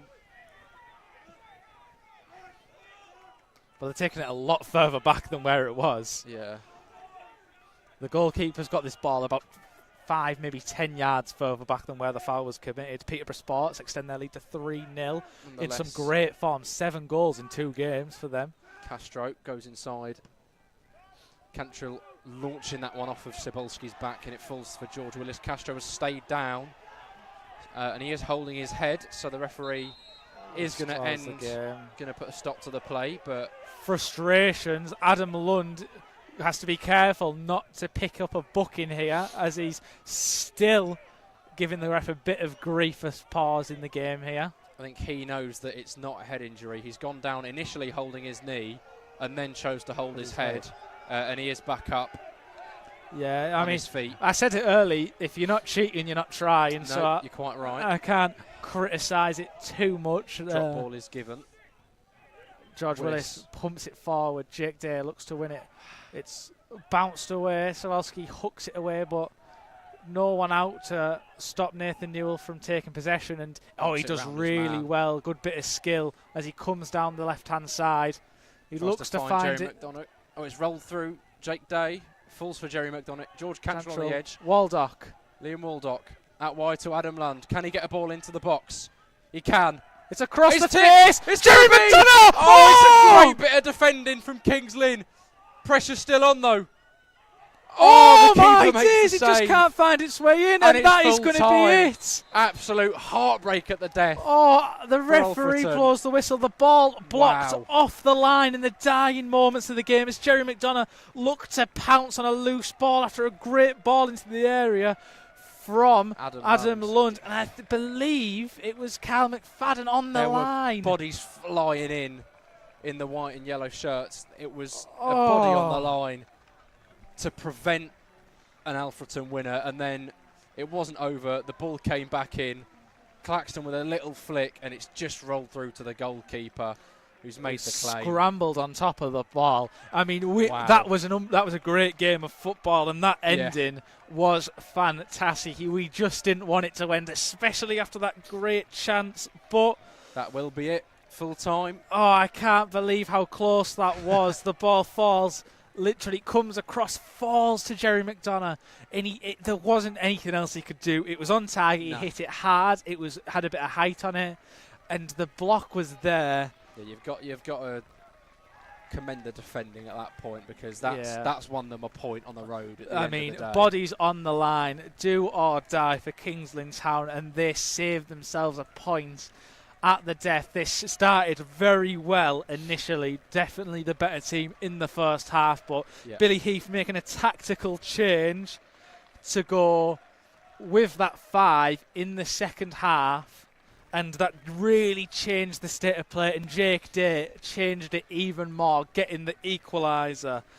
But that is full time at the Impact Arena, and the scores around the ground in the National League North sees Buxton beat Boston 3-2, which means we will not drop down a place to Boston in the National League. Brackley beat Chorley, which was a big game for us, leaves us within 2 points of Chorley, I believe. Darlington have extended their lead just now to 3-1 against Curzon Ashton, and Rushall Olympic are 4-1 against Farsley Celtic, and I believe there was a goal at Spennymoor later on. There was in the 95th minute.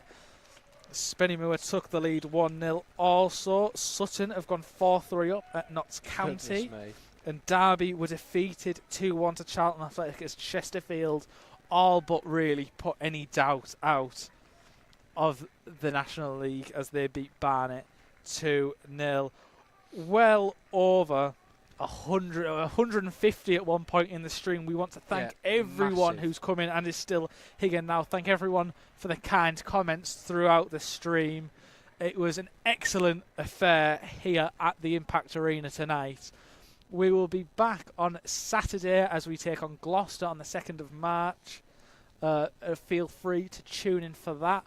But other than that, thank you all for watching, and we'll see you in the next stream.